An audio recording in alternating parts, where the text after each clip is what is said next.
Bible एक वर्ष में। नमस्कार, आप सबका बाइबल एक वर्ष में स्वागत है। आप सब ने जो कदम उठाया है प्रभु के वचन सुनने के लिए, यह हमारे जीवन के अंधेरों को दूर करेंगे और हमें प्रभु के प्रकाश में चलाएंगे। आज हम संत मार्कुस के सुसमाचार का अध्याय 15, नहमीया के ग्रंथ का अध्याय 4, दूसरे इतिहास ग्रंथ का अध्याय 16 और प्रज्ञा ग्रंथ का अध्याय 4 सुनेंगे। प्रभु का वचन सुनने से पहले आइए हम ईश्वर से प्रार्थना करें। हे प्रभु, हम आपका वचन सुनने वाले हैं। हमारे मन की आंखें खोलें और हमें आध्यात्मिक प्रज्ञा दें ताकि हम आपको जान सकें और आपके वचन के अनुसार अपना जीवन जिए। यह हम मांगते हैं आपसे प्रभु यीशु के नाम, आमीन। संत मार्कुस का अध्याय 15। पिलातुस के सामने। दिन निकलते ही महायाजकों, नेताओं और शास्त्रियों अर्थात समस्त महासभा ने परामर्श किया। इसके बाद उन्होंने ईसा को बांधा और उन्हें ले जाकर पिलातुस के हवाले कर दिया। पिलातुस ने ईसा से यह पूछा, क्या तुम यहूदियों के राजा हो? ईसा ने उत्तर दिया, आप ठीक ही कहते हैं। तब महायाजक उन पर बहुत से अभियोग लगाते रहे। पिलातुस ने फिर ईसा से पूछा, देखो, ये तुम पर कितने अभियोग लगा रहे हैं, क्या इनका कोई उत्तर तुम्हारे पास नहीं है? फिर भी ईसा ने उत्तर में एक शब्द भी नहीं कहा। इस पर पिलातुस को बहुत आश्चर्य हुआ। पर्व के अवसर पर राज्यपाल लोगों की इच्छा अनुसार एक बंदी को रिहा किया करता था। उस समय बराबास नामक व्यक्ति बंदीगृह में था। वह उन विद्रोहियों के साथ गिरफ्तार हुआ था जिन्होंने राजद्रोह के समय हत्या की थी। जब भीड़ आकर राज्यपाल से निवेदन करने लगी कि आप जैसा करते आए हैं वैसा ही हमारे लिए करें, तो पिलातुस ने उनसे कहा, क्या तुम लोग चाहते हो कि मैं तुम्हारे लिए यहूदियों के राजा को रिहा करूं? वह जानता था कि महायाजकों ने ईर्ष्या से ईसा को पकड़वाया है, किंतु महायाजकों ने लोगों को उभाड़ा कि वे बराबास की ही रिहाई की मांग करें। पिलातुस ने फिर भीड़ से पूछा, तो मैं इस मनुष्य का क्या करूं जिसे तुम यहूदियों का राजा कहते हो? लोगों ने उत्तर दिया, इसे क्रूस दिया जाए। पिलातुस ने कहा, क्यों? इसने कौन सा अपराध किया है? किंतु वे और भी जोर से चिल्ला उठे, इसे क्रूस दिया जाए। तब पिलातुस ने भीड़ की मांग पूरी करने का निश्चय किया। उसने उन लोगों के लिए बराबास को मुक्त किया और ईसा को कोड़े लगवाकर क्रूस पर चढ़ाने सैनिकों के हवाले कर दिया। कांटों का मुकुट। इसके बाद सैनिकों ने ईसा को राज्यपाल के भवन के अंदर ले जाकर उनके पास सारी पलटन एकत्र कर ली। उन्होंने ईसा को लाल चोंगा पहनाया और कांटों का मुकुट गूंथ कर उनके सिर पर रख दिया। तब वे यह कहते हुए उनका अभिवादन करने लगे, यहूदियों के राजा प्रणाम। वे उनके सिर पर सरकंडा मारते थे, उन पर थूकते और उनके सामने घुटने टेकते हुए उन्हें प्रणाम करते थे। उनका उपहास करने के बाद उन्होंने चोंगा उतारकर उन्हें उनके निजी कपड़े पहना दिए। क्रूस आरोपण। वे ईसा को क्रूस पर चढ़ाने के लिए शहर के बाहर ले चले।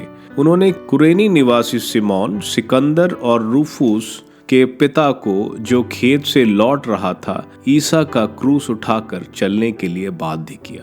वे ईसा को गोलगोथा अर्थात खोपड़ी की जगह ले गए। वहां लोग ईसा को गांधरस मिली अंगूरी पिलाना चाहते थे, किंतु उन्होंने उसे अस्वीकार किया। उन्होंने ईसा को क्रूस पर चढ़ाया और किसे क्या मिले इसके लिए चिट्ठी डालकर उनके कपड़े बांट लिए।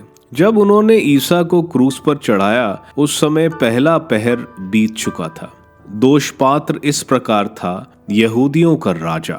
ईसा के साथ ही उन्होंने 2 डाकुओं को क्रूस पर चढ़ाया, एक को उनके दाएं और दूसरे को उनके बाएं।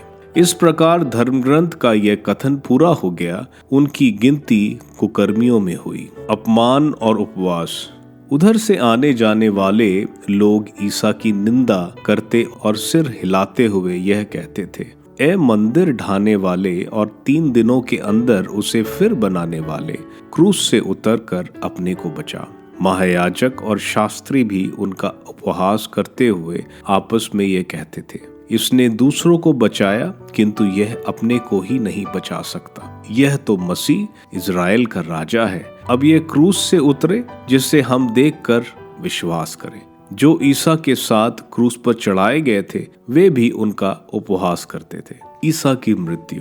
दोपहर से तीसरे पहर तक पूरे प्रदेश में अंधेरा छाया रहा। तीसरे पहर ईसा ने ऊंचे स्वर से पुकारा, एलोई एलोई लामा सबक्तानी। इसका अर्थ है, मेरे ईश्वर तूने मुझे क्यों त्याग दिया है। यह सुनकर पास खड़े लोगों में से कुछ ने कहा, देखो ये एलियास को बुला रहा है। उनमें से एक ने दौड़कर पंसोक्ता खट्टी अंगूरी में डुबोया और सरकंडे में लगाया और यह कहते हुए ईसा को पीने को दिया। रहने दो, देखें एलियास इसे उतारने आता है या नहीं। तब ईसा ने ऊंचे स्वर से पुकार कर प्राण त्याग दिए। मंदिर का पर्दा ऊपर से नीचे तक फटकर 2 टुकड़े हो गया। शतपति ईसा के सामने खड़ा था। वह उन्हें इस प्रकार प्राण त्यागते देखकर बोल उठा, निश्चय ही यह मनुष्य ईश्वर का पुत्र था। वहां कुछ नारियां भी दूर से देख रही थीं। उनमें मरियम मगदलेना, छोटे याकूब और यूसुफ की माता मरियम और सिलोमी थीं। जब ईसा गलीलिया में थे वे उनके साथ रहकर उनकी सेवा परिचर्या करती थीं। बहुत सी अन्य नारियां भी थीं जो उनके साथ यरूशलेम आई थीं। ईसा का दफन। अब संध्या हो गई थी। उस दिन शुक्रवार था, अर्थात विश्राम दिवस के पहले का दिन। इसलिए अरमथिया का यूसुफ महासभा का एक सम्मानित सदस्य जो ईश्वर के राज्य की प्रतीक्षा में था आया। वह निर्भय होकर पिलातुस के यहाँ गया और उसने ईसा का शव मांगा। पिलातुस को आश्चर्य हुआ कि वह इतने शीघ्र मर गए हैं। उसने शतपति को बुलाकर पूछा कि क्या वे मर चुके हैं, और शतपति ने इसकी सूचना पाकर यूसुफ को शव दिलवाया। यूसुफ ने छालटी का कफन खरीदा और ईसा को क्रूस से उतारा। उसने उन्हें कफन में लपेटकर चट्टान में खोदी हुई कब्र में रख दिया और कब्र के बाहर पर एक पत्थर लुढ़का दिया। मरियम मगदलेना और यूसुफ की माता मरियम यह देख रही थी कि ईसा कहाँ रखे गए हैं। नहमिया का ग्रंथ अध्याय 4। विरोधियों की असफलता। जब सनबल्लाट और टोबियास तथा अरबों, अमेनियों और अशदोद के निवासियों ने यह सुना कि यरूशलेम की 4 दीवारी की मरम्मत ठीक चल रही है और उसकी दरार भरी जा रही है, तो उन्हें बड़ा क्रोध हुआ। उन सबों ने यरूशलेम के विरुद्ध लड़ने और वहां उपद्रव करने के लिए षड्यंत्र रचा। परंतु हमने अपने ईश्वर से प्रार्थना की और काम को शत्रुओं से सुरक्षित रखने के लिए दिन रात पहरेदारों को नियुक्त किया। यूदावंशी कहते थे, बोझ ढोने वाले थक गए हैं, मलबा अधिक है, हम दीवार उठाने में असमर्थ होंगे। उधर हमारे विरोधियों ने सोचा कि जब तक हम उनके बीच ना घुसें तब तक उन्हें ना तो इसका पता लगेगा और ना वे हमें देख सकेंगे। इसके बाद हम उनका वध करेंगे और उनका काम रोकेंगे। उनके पास रहने वाले यहूदी आकर हमसे 10 बार कह चुके थे, जहाँ जहाँ से आप आए हुए हैं वे वहाँ वहाँ से आप पर आक्रमण करने आएंगे। इसलिए मैंने नगर के निचले असुरक्षित भागों में दीवार के भीतर लोगों को खड़ा किया। मैंने उन्हें घरानों के अनुसार तलवारें, भाले और धनुष लिए तैयार रखा। मैंने उठकर चारों ओर दृष्टि डाली और कुलीनों, पदाधिकारियों तथा अन्य लोगों से कहा, आप उनसे नहीं डरें। आप महान और भीषण प्रभु को याद रखें और यह ना भूलें कि आप अपने भाइयों, पुत्रों, पुत्रियों, पत्नियों और घरों के लिए युद्ध करते हैं। जब हमारे विरोधियों को यह पता चला कि हम उनका षड्यंत्र जान गए हैं और ईश्वर ने उसे असफल कर दिया है, हम में से प्रत्येक व्यक्ति फिर दीवार पर जाकर अपने काम में लग गया। कार्य में विशेष सावधानी। उस दिन से मेरे आदमियों में से आधे लोग काम करते और आधे अपने नेताओं के साथ बर्छे, ढाल और धनुष लिए तथा कवच पहने काम करने वाले यूदा वासियों के पीछे रक्षास्त्र तैयार रहते थे। चार दीवारी बनाने वाले और बोझा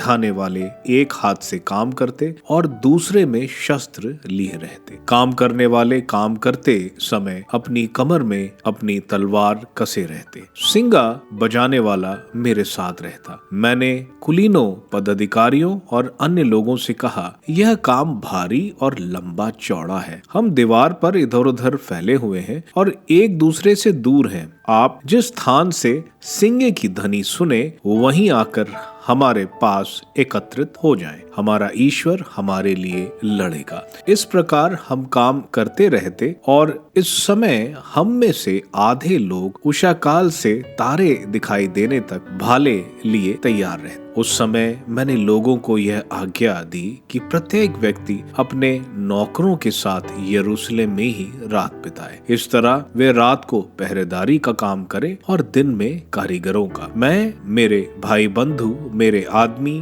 और मेरे साथ के पहरेदार सब ने कपड़े तक नहीं उतारे। हर व्यक्ति अपने हाथ में तलवार लिए रहा।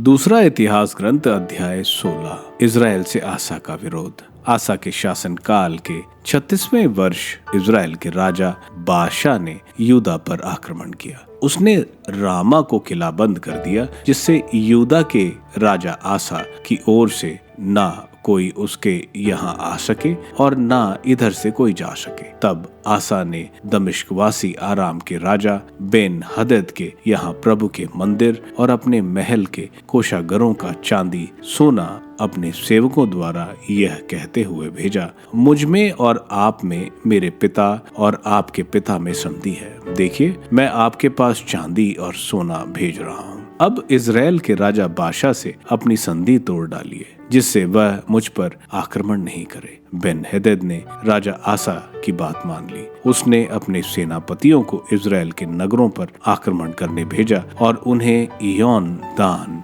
अबेल मैम और नफ्ताली प्रांत के सब भंडार नगर अपने अधिकार में कर लिए। यह सुनकर बाशा ने रामा को किलाबंद करने का काम रोक दिया। जब राजा आसा ने सभी यूदा वंशियों को बुलाया और वे बाशा द्वारा रामा में एकत्रित सब पत्थर और लकड़ी ले गए। इससे आसा ने गेबा और मिस्पा को किलाबंद करवाया। उस समय दृष्टा हनानी ने यूदा के राजा आसा के पास आकर कहा, आपने आराम के राजा पर भरोसा रखा और प्रभु अपने ईश्वर पर नहीं, इसलिए आराम के राजा की सेना आपके हाथ से निकल गई। क्या कुशियों और लिबियों वाले के पास एक विशाल सेना नहीं थी और उसमें बड़ी संख्या में रथ और घुड़सवार नहीं थे? फिर भी प्रभु ने उन्हें आपके हाथ दे दिया, क्योंकि आपने उस पर भरोसा रखा। प्रभु समस्त पृथ्वी पर दृष्टि दौड़ाता है, जिससे वह उन लोगों की सहायता करे जो सारे हृदय से उस पर भरोसा रखते हैं। आपने इस विषय में मूर्खतापूर्ण काम किया। अब से आपके विरुद्ध युद्ध होता रहेगा। यह सुनकर आसा क्रुद्ध हो गया और उसने उस दृष्टा को बंदी गृह में डालकर उसे काठ की बेड़ियां पहना दी, क्योंकि उसे इस बात पर भारी क्रोध हुआ था। उस समय आसा ने प्रजा के अनेक लोगों पर अत्याचार किया। आसा के अंतिम दिन। आरंभ से अंत तक आसा का इतिहास यूदा और इज़राइल के राजाओं के ग्रंथों में लिखा है। उसके शासन काल के 29वें वर्ष आसा के पांवों में बीमारी हो गई। वह बीमारी बड़ी भयानक थी। वह उस बीमारी में भी प्रभु के पास नहीं गया, बल्कि वैद्यों के पास गया। अपने शासन काल के 41वें वर्ष आसा की मृत्यु हो गई और वह अपने पितरों से जा मिला। उसे उस कब्र में दफनाया गया जिसे उसने अपने लिए दाऊद नगर में बनवाया था। वह एक ऐसी अर्थी पर लिटाया गया जिस पर सुगंधित द्रव, इत्र, लेप, उपटन आदि लगे थे। उसके सम्मान में एक विशाल आग जलाई गई। प्रज्ञा ग्रंथ अध्याय 4। इसकी उपेक्षा सद्गुणी होकर निसंतान रहना कहीं अच्छा है, क्योंकि सद्गुण की स्मृति बनी रहती है। ईश्वर और मनुष्य दोनों उसका सम्मान करते हैं। जब तक सद्गुण विद्यमान है, लोग उसका अनुसरण करते हैं। जब वह चला जाता है तो लोग उसकी अभिलाषा करते हैं। परलोक में उसकी शोभा यात्रा मनाई जाती है, जिसमें वह विजय का मुकुट पहनकर चलता है, क्योंकि उसे अविनाशी पुरस्कारों की प्रतियोगिता में सफलता मिली है। किंतु दुष्टों की बहुसंख्यक संतति व्यर्थ होगी। उनकी जारज संतान जड़ नहीं पकड़ेगी। उसे कोई सुदृढ़ आधार नहीं मिलेगा। यदि उसकी शाखाएं में कुछ समय तक टहनियां फूटेंगी तो वह सुदृढ़ नहीं रहेंगी। हवा उन्हें झकझोर देंगी और आंधी उन्हें उखाड़ेंगी। उनकी आवश्यक टहनियां टूट जाएंगी। उनका फल बेकार होगा। वह इतना कच्चा होगा कि खाया नहीं जा सकता। वह किसी काम का नहीं होगा। जांच होने पर जारज संतान अपने माता पिता की दुष्टता का साक्ष्य देती हैं। धर्मी की मृत्यु और अधर्मी की लंबी आयु। यदि धर्मी मनुष्य असमय मर जाए तो वह शांति पाएगा, क्योंकि जो वृद्धावस्था आदरणीय है वह ना तो लंबी आयु पर निर्भर करती है और ना केवल वर्षों की संख्या पर। जो मनुष्य बुद्धिमान है उसी के बाल सफेद समझो, और जिसका जीवन निर्दोष है उसी को वयोवृद्ध मान लो। ईश्वर उस पर प्रसन्न था और उसे प्यार करता था, इसलिए ईश्वर ने उसे पापियों के बीच से उठा लिया। यह इसलिए उठा लिया गया कि कहीं उसकी बुद्धि का विकार ना हो जाए और कपट उसकी आत्मा को नहीं बहकाए, क्योंकि बुराई का सम्मोहन भलाई को धुंधलाता है और लालच की तीव्रता सरल हृदय को दूषित करती है। वह थोड़े समय में पूर्ण बनकर लंबी आयु तक पहुंच गया है। उसकी आत्मा प्रभु को प्रिय थी, इसलिए प्रभु ने उसे शीघ्र ही चारों ओर की बुराई में से निकाल लिया है। लोग यह बात देखकर नहीं समझे। वे ये नहीं जानते कि प्रभु अपने चुने हुए कृपा तथा दया करता है और अपने भक्तों की रक्षा करता है। मरने वाला धर्मी जीवित रहने वाले दुष्ट को दोषी ठहराता है और शीघ्र पूर्णता प्राप्त करने वाला नवयुवक दुष्ट की लंबी आयु पर दोष लगाता है। लोग ज्ञानी की मृत्यु देखेंगे, किंतु वे उसके विषय में ईश्वर का प्रयोजन नहीं समझेंगे और यह भी नहीं कि ईश्वर ने उसे क्यों सुरक्षित रखा। वह यह देखेंगे और उसकी उपेक्षा करेंगे, किंतु प्रभु उनका उपहास करेगा। बाद में वह तिरस्कृत शव बनेंगे और मृतकों में सदा के लिए निंदा के पात्र होंगे। प्रभु उन्हें टुकड़े टुकड़े कर देगा और वह एक शब्द भी नहीं बोल पाएंगे। वह उन्हें उखाड़ कर फेंक देगा। उनका सर्वनाश किया जाएगा। उन्हें दुख भोगना पड़ेगा और उनकी स्मृति तक शेष नहीं रहेगी। धर्मियों और अधर्मियों के विषय में भिन्न निर्णय। जब उनके पापों का लेखा जाएगा तो वे डरते कांपते आएंगे। उनके कुकर्म उनके सामने खड़े होकर उन पर दोष लगाएंगे। संत मार्कुस के सुसमाचार के अध्याय 15 में हम देखते हैं, अगले दिन सैनहेड्रिन की सभा प्रभु को सवेरे पोंटियस पायलट के सामने लाते हैं, जैसा प्रभु ने पहले कहा था कि वे उन्हें अन्य जातियों को सौंप देंगे। पायलट जो रोमन गवर्नर था वो सिजरिया मारिटीना में रहता था। क्योंकि पास्का के समय यरूशलेम में बहुत लोग आते थे, इसलिए वो इस समय यरूशलेम में रहता था। जब यहूदी धर्म नेता प्रभु के ऊपर आरोप लगाते हैं, प्रभु कुछ नहीं बोलते। हम देखते हैं इस त्योहार में एक अपराधी को रिहा करने की प्रथा थी, लेकिन लोग बारब्बास को रिहा करने को बोलते हैं, जो एक विद्रोही और हत्यारा था। बारब्बास का मतलब है पिता का पुत्र, वहीं वे पिता परमेश्वर के पुत्र को मौत दे रहे हैं और हत्यारे को जीवन। इस तरह पायलट प्रभु को क्रूस देता है और प्रभु को बहुत दर्दनीय तरीके से कोड़े मारते हैं। इसकी वजह से प्रभु बहुत कमजोर हो गए थे और पीड़ा में थे। प्रभु में क्रूस उठाने की ताकत नहीं मात्र की थी और सैनिक प्रभु को जल्दी क्रूस पर चढ़ाने के लिए साइमोन, जो लिबिया का निवासी था और पास्का त्योहार मनाने आया था, उसको क्रूस उठाने को बोलते हैं। वह प्रभु को खोपड़ी नामक जगह लाते हैं, क्योंकि उस पहाड़ को देखने में खोपड़ी की तरह लगता था। इसी जगह पर चर्च ऑफ द होली सेपुल्कर बना हुआ है। क्रूज पर चढ़ाने के बाद वे प्रभु के कपड़े को चिट्ठी डाल के आपस में बांटते हैं। यह स्रोत ग्रंथ के अध्याय 22 वचन 19 में लिखा है। प्रभु को सवेरे 9 बजे क्रूज पर चढ़ाया गया, जिस वक्त मंदिर पर डायमंड सैक्रिफाइस जो 9 बजे पहली बलि चढ़ाई जाती थी। हम देखते हैं लोग प्रभु का मजाक उड़ाते हैं कि वे दूसरों को बचाते हैं, अपने आप को बचा लें। उनको मालूम नहीं था कि अगर प्रभु अपने आप को बचा लेते तो पूरे मानव जाति को मौत मिलती। हम देखते हैं 12 बजे दोपहर से घोर अंधेरा छा जाता है। दोपहर के 3 बजे तक 3 बजे प्रभु अपनी आत्मा पिता परमेश्वर को सौंप देते हैं। 3 बजे मंदिर में दिन की दूसरी बलि चढ़ाई जाती है। उसी समय प्रभु की मृत्यु होती है। उसी वक्त मंदिर का पर्दा जो परम पवित्र स्थल को पवित्र स्थल से अलग करता है वह फट जाता है। यह पर्दा 4 इंच मोटा, 60 फीट लंबा और 30 फीट चौड़ा होता है। इसको लगाने के लिए 300 पुरोहित मिलकर लगाते थे। परम पवित्र स्थल में प्रधान याजक साल में एक ही बार जा सकते हैं, लेकिन अब प्रभु के रक्त के साथ और उनके मांस में से हम परम पवित्र स्थल में प्रवेश कर सकते हैं। वहां शतपति जो मौजूद था वह यह सब देखकर बोलता है कि प्रभु ईश्वर के पुत्र थे। क्रूज के पास प्रभु का कोई शिष्य नहीं, सिर्फ संत योहन और कुछ बहादुर स्त्रियां जो वहां थी।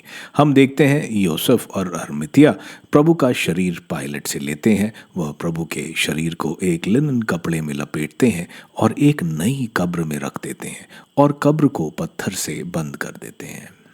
नहम्याह के ग्रंथ के अध्याय 4 में हम देखते हैं कि सनबल्लात, टोबियास आदि यरूशलेम की दीवार बनाने के विरुद्ध षड्यंत्र रचते हैं और उनसे लड़ने की योजना बनाते हैं ताकि यह दीवार का काम बंद हो जाए। लेकिन नहम्याह इनको ईश्वर के ऊपर विश्वास और वो सेंट्री लगाता है ताकि सेंट्री देख सकें कि कोई आक्रमण करने आ रहा है या नहीं।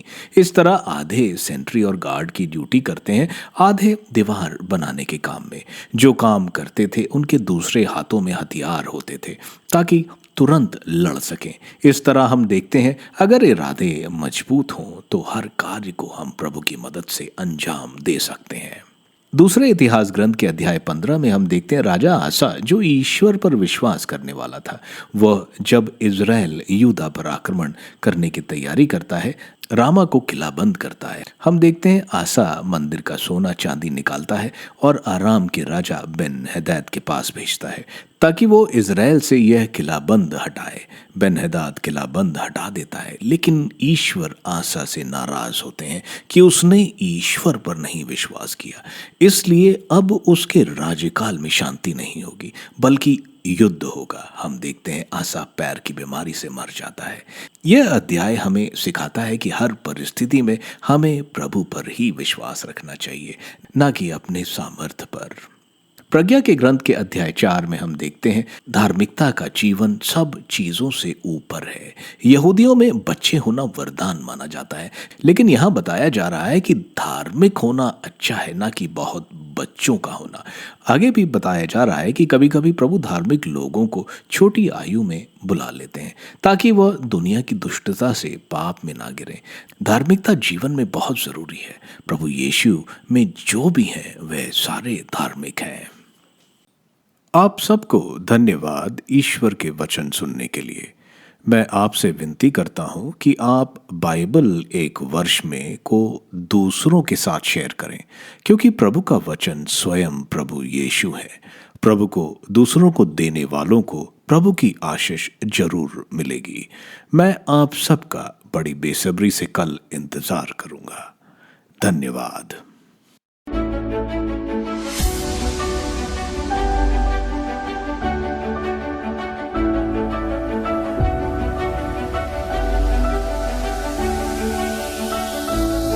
बाइबल एक वर्ष में